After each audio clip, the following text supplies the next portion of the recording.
Welcome in and welcome back, everybody, to Sports Profit TV. This is the MLS Live podcast. I am your host, Cooper, at the Sports Profit on Twitter. With me, as always, is my co-host, Garrett, at Just Some Footy on Twitter. We, of course, are talking match week 13 for Major League Soccer. I want to clarify. Yes. Yeah. Before we get into the show, we do have matches tomorrow, which will be Wednesday, the 17th, and we're not going to cover those. We talked about it. I think it's going to be not enough runtime, just kind of too short notice. Garrett, I know, is going to have some plays put out on Twitter that are already up, right? Yep, just right there. Yep. So those are already up if you want to rock with Garrett. He's been very solid all season. I don't think he will lead you astray, but we are talking the weekend matches here. This is going to be for Saturday, May 20th.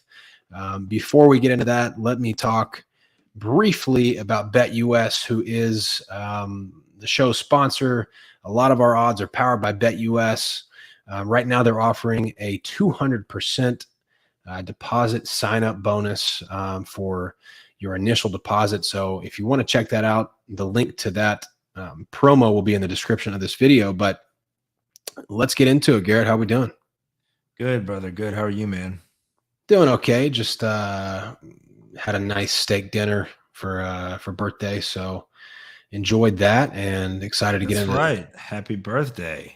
Appreciate it's that. Birthday show. Oh, that's a good omen right there, my man. I think so too. I mean, I don't know if we need it because we've been pretty solid.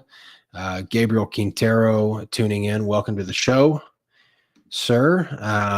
But yeah, it's been a good season so far. So we'll look to keep it going. First thing on the docket is going to be player news. We have a decent amount of player news this week to get to. Let me start.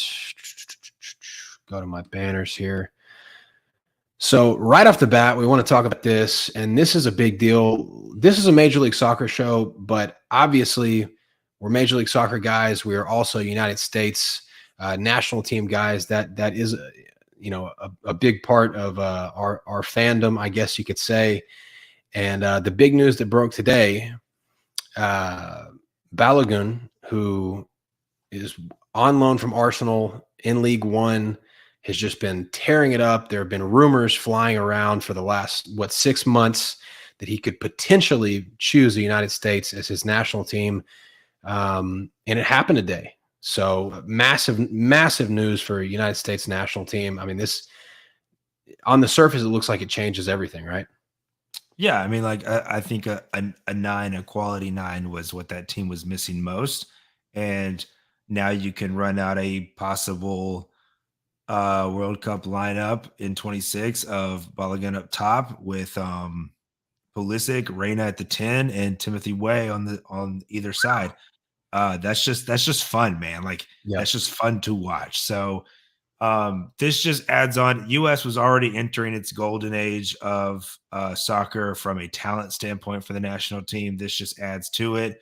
So just good news. I mean, this is somebody you want to see playing on the international stage. We obviously give him a much greater opportunity to play and showcase what he has than England, of course.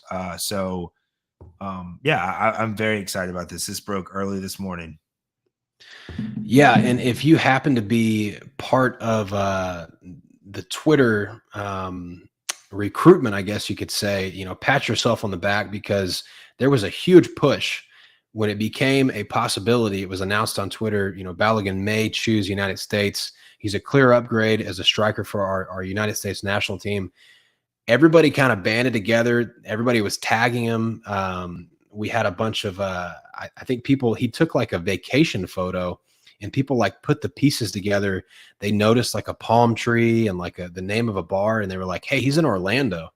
And so everybody was tagging him and basically made him feel wanted and appreciated here. And he actually mentioned today, he was quoted saying that actually played a bit of a role in his final decision. So this is a guy that has the talent to be a star for us, and he wants to play that role. So really exciting move for our national team for sure. But moving on down to some Major League Soccer news. this is a big piece of information and big breaking news for Minnesota United. Reynoso, who has been their best player for the last couple of seasons, originally had, I think it was a 4-month suspension. That suspension has been lifted. Yeah, the suspension was indefinite when it was given because he didn't show up for preseason. Conflicting stories as to why, but he stayed in his home country for a while. But yeah, that finally got lifted today or yesterday. I can't remember. And so he is technically eligible to play Wednesday. Now, this dude missed all of preseason. He's missed a third of the season. There's no way in my mind this dude is in game shape. So I don't know when he starts, but he is just technically eligible. And so now that's something to look out for. If you know me, you know I'm on record of saying Reynoso is the best dribbler in MLS. That dude's just ridiculous. And Minnesota's offense literally is built around him. So the fact that they were able to keep their heads above water this long actually bodes well for a team that I didn't have super high hopes for going into the season. So I think with some of the additions they've made, getting Reynoso back, it's going to be an interesting team. So yeah, he is technically eligible to start playing as of tomorrow. Cool. Yeah, it would be surprising to see him back in action that soon, depending on what kind of fitness level he's currently at. So we'll just have to kind of wait and see with that. But I mean, definitely a massive boost to Minnesota because, like you said, they were kind of looking like a cellar dweller for a while. So we'll see what happens there. But this is an interesting piece of news. Our next piece of news here, Max Alvis. Colorado Rapids has been suspended indefinitely for unlawful sports gambling actions. I mean, they were allegations. It seems like from what I've seen, it's basically been proven. Something like $60,000.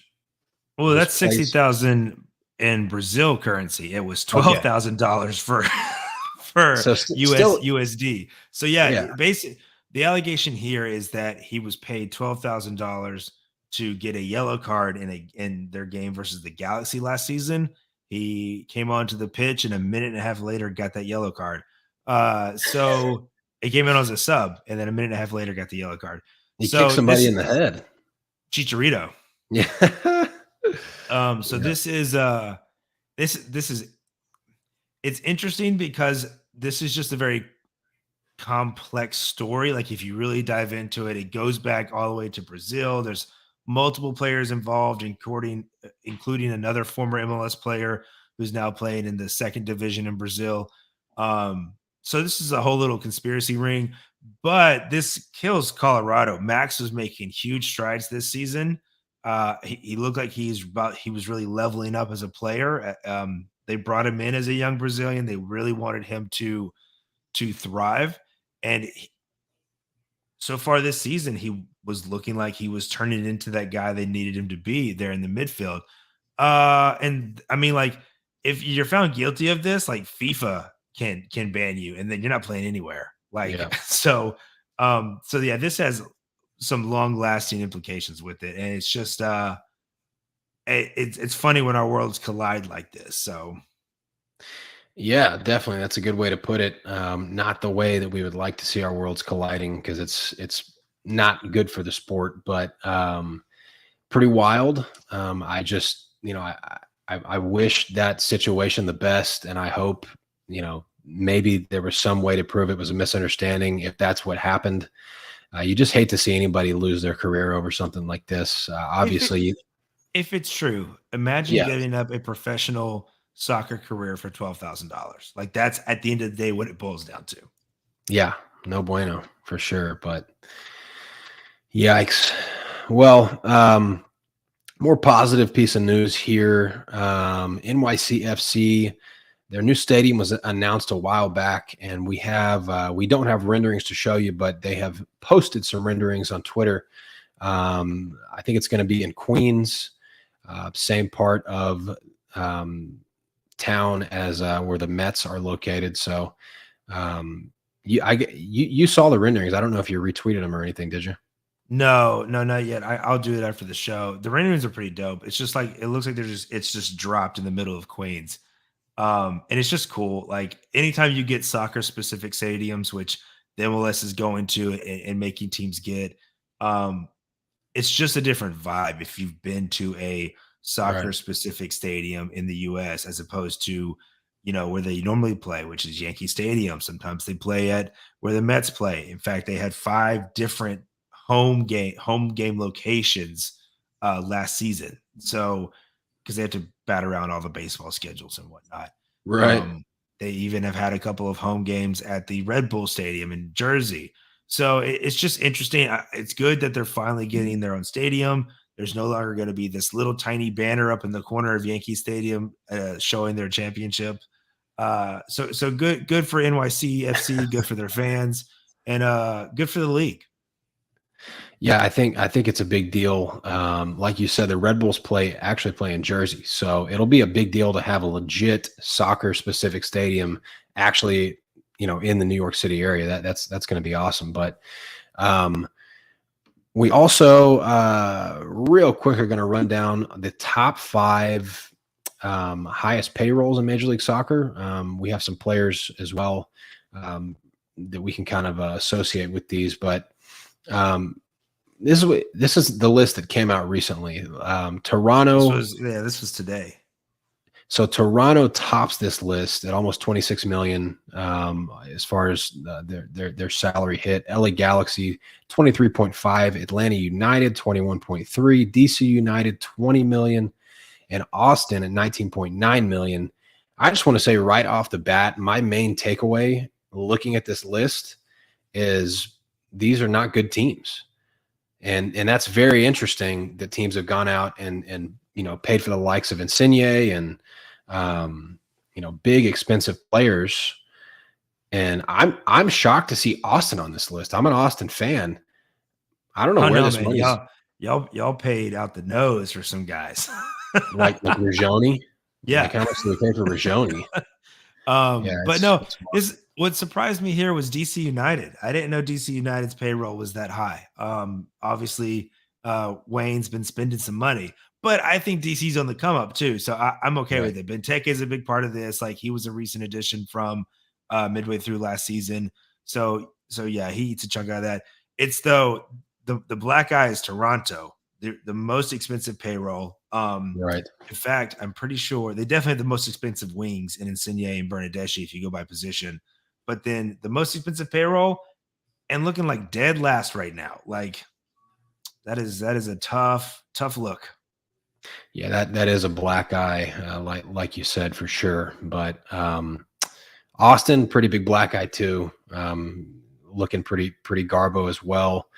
Atlanta looks like the only team on this list that has a chance to be a decent team. We're talking about the defensive issues before the show, which are serious, and they're going to be even more serious this week. They're going to be missing a couple more guys, but all right, let's get on to week 13 predictions. We have had a solid year so far, so we'll look to keep it going. Garrett is going to start us off. Let it rip, bud. Yeah, another kind of like lighter slate for me. Normally I try to find 3 to 4 plays, but only 2 this week from me with it being short. Most teams on short rest, plus the Wednesday games haven't even happened yet. So, there's variables there that could go down. But I'm going to jump in first. And I just talked about DC United shocking me on the payroll. I'm going to back them at the money line here versus the LA Galaxy. Benteke was held out on the weekend. It looks like he's good to go. I don't know if he'll play Wednesday, but he should play this weekend at least. Fuentes will be held out Wednesday. Chance that he could play Saturday. It's a they're calling it a light hamstring strain. So I don't know what the timetable is on a light hamstring strain. So maybe if they hold him out Wednesday, you might see him on Saturday. I like this matchup a lot. DC United is in the bottom half of possession in the league. They've especially lately they've been playing more and more direct, where it's just straight to Benteke, try to get it to him, and it's really working for them as far as a play style. Yep. The Galaxy are a top possession side. So the Galaxy, by default, are going to dominate possession in this game, which suits DC just fine.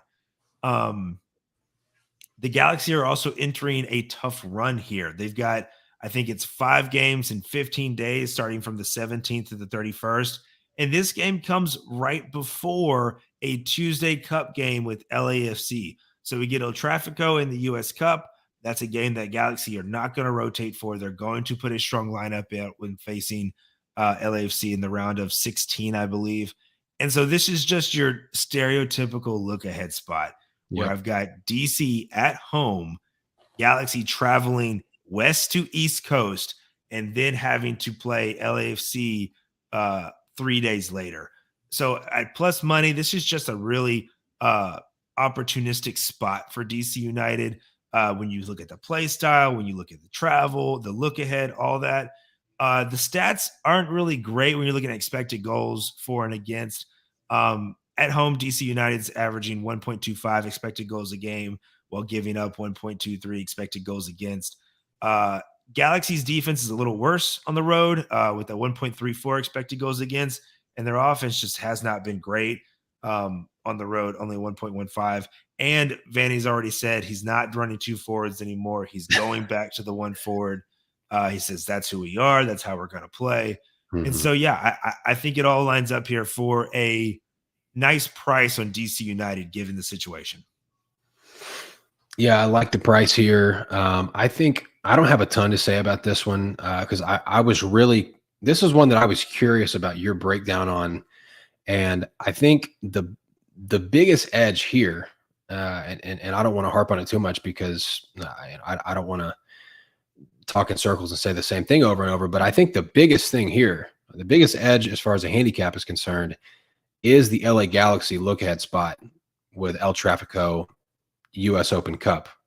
I think that that's huge because the position that Galaxy are in right now, obviously you want to win league games, but they've got to be desperate to make some noise in the cup. Like that is where they are with their season right now. There is desperation over there. The LAFC game is a 10 times bigger game, even though it's an early run of US Open Cup. It's a 10 times bigger game than this DC United match is. LA Galaxy is still a big brand. DC is going to take them seriously. Again, love the price and love the look at spot for the Galaxy is dealing with here. So I'm definitely on board. All right. Play number one for this weekend. And just a reminder, this is the weekend slate. We do have games tomorrow. We're not talking about those on the show. We are talking Saturday, May 20th here. I'm going with the Rapids money line. I don't have extensive notes for this, but I have a couple of nuggets. Look, the Rapids have been due positive goal regression for quite a bit. It started to come a little bit. They're number 10 in expected goals. So they're top 10 in offensive production. They lost last match at home to Philadelphia. They got up 1-0 and they lost 1-2 to a team that, frankly, they're not as good as. They're not on Philadelphia's level. Philadelphia just came in and looked like a veteran team and got a great result on the road. But the 9 matches before that, the Rapids were undefeated. And that was a very quiet 9-match unbeaten run, something that you didn't hear a lot of people talking about. But the Rapids quietly were building momentum and looked pretty good. And again, positive goal regression due and coming. And here's the big thing. I am going to fade Real Salt Lake to the brim. I'm going to fade them as much as I possibly can until they show me something different because I think they're a bad team. And I think that they do play in Real Salt Lake, which, is some elevation, but it's not as high as Colorado. That's always a problem for road teams. And frankly, I like the money line. I like the team total over 1.5, which I think is also plus money. I think the Rapids get there in this game as well.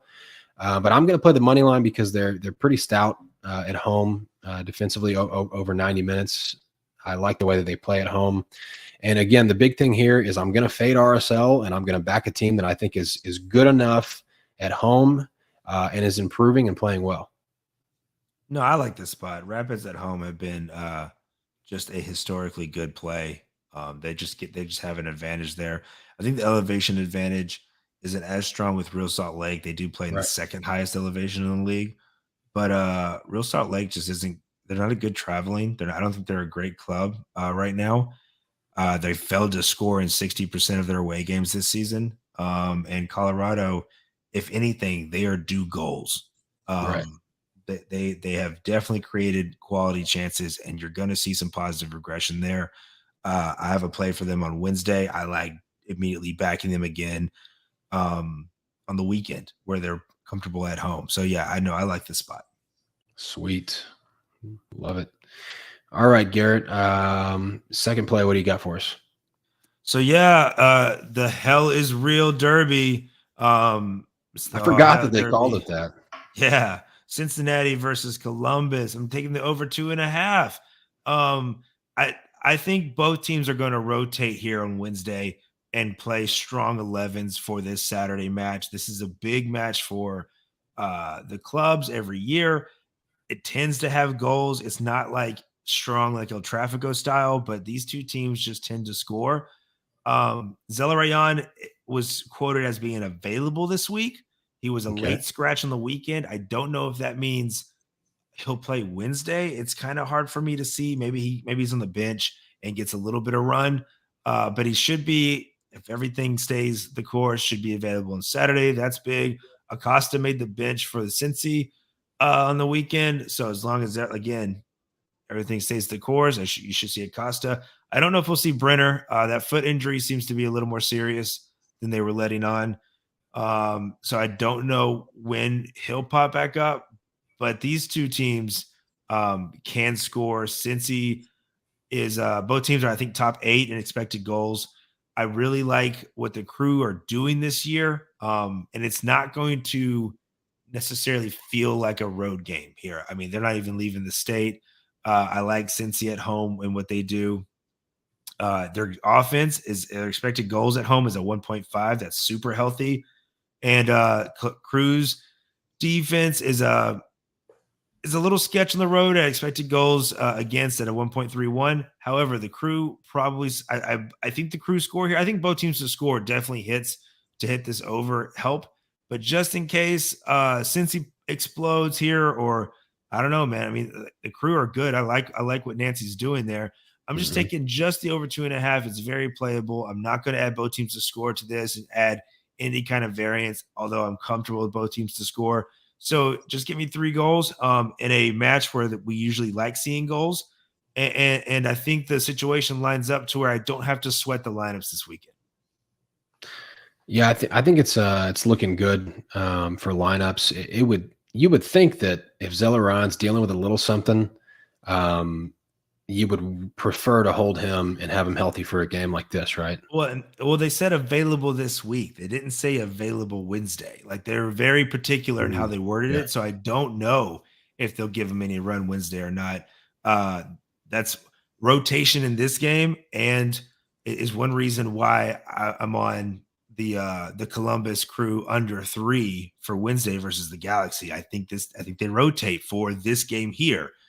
Just like I don't like Cincy this Wednesday because I think they rotate some for this game. This is similar to the Galaxy and LAFC. Even if it wasn't a cup game, Galaxy are rotating guys to have a strong team versus LAFC. That game means a lot to them and their fan base, especially when you have a bad season. You want to try to give the fans something to cheer for. It's the same way here. Like these two teams are prideful teams, and they really look forward to this match and kind of conquering the state, so to speak. Yeah, something about MLS derbies. We get goals everywhere else in the world. They're 0-0, 1-1 games, but we seem to get goals here in Major League Soccer, which is just another reason to tune in and watch some MLS games. But I think this gets over 2. I like the over 2.5 play. I would assume the price is probably better than both teams to score anyways for these two. Because it's not like one team is going to be a real heavy dog here. So this is probably the better price of the two.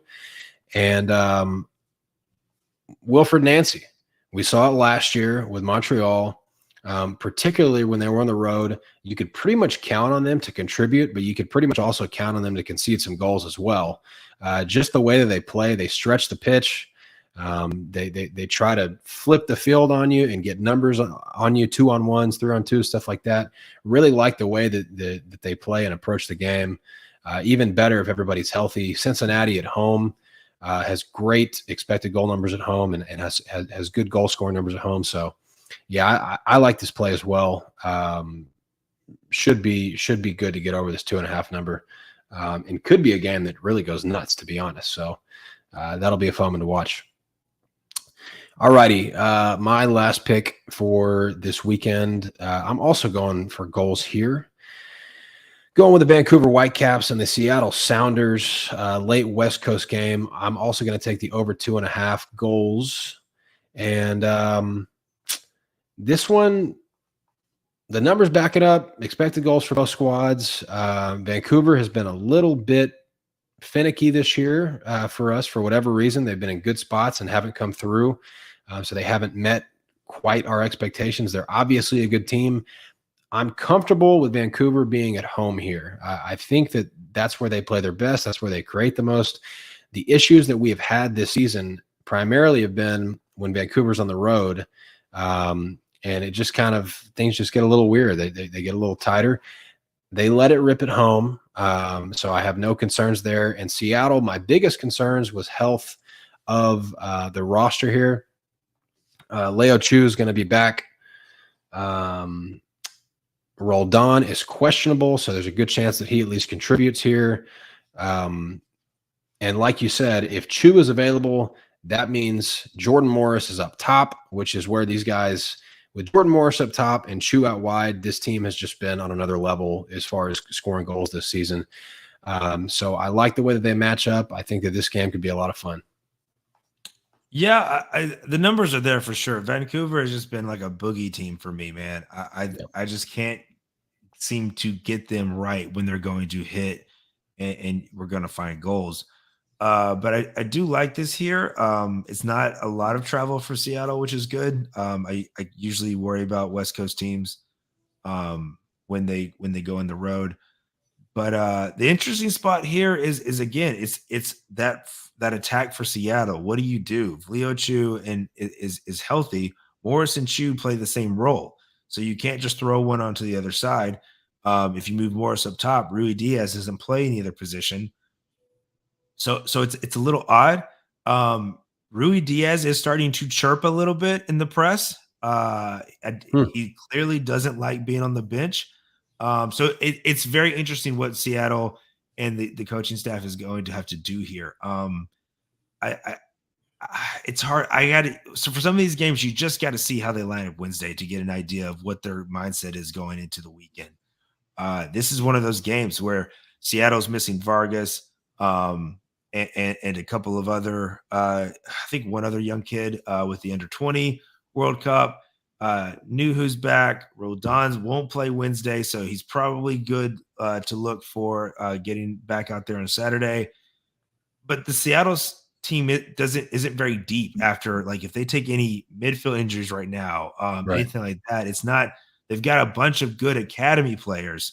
I think they rolled out they had a record 8 academy players play the past weekend, if I read that correctly. Mm-hmm. And they won. But they needed Houston to go down to what was it, 9? Yeah, I think so. Houston had to go down to 9 men for them to score. But that was with all those academy players, right? So that's what I mean by they're not deep. Do they have players to fill the positions, young players who could have potential? Sure.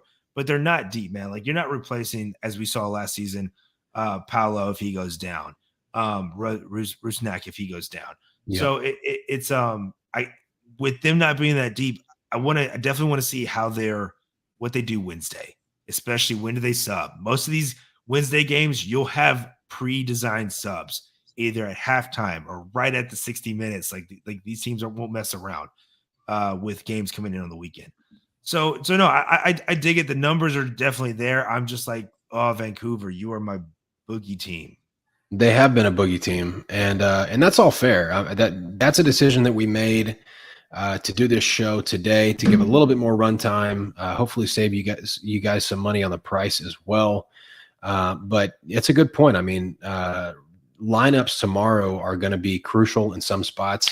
I think we did a decent job of kind of navigating those situations and doing a little bit of guesswork and research on our own. Like with the Columbus game, we have a pretty good idea of we're probably going to get strong lineups on the weekend and some other spots with the Galaxy look ahead spot.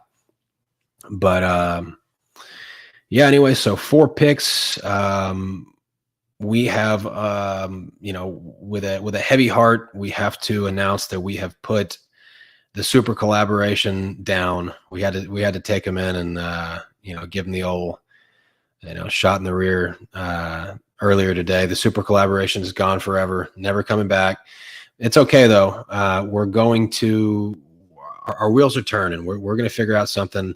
We're going to continue to have the straight bets. Obviously, we've had a great level of success with the straight bets all season. So we'll have something else. You should probably follow the show on Twitter.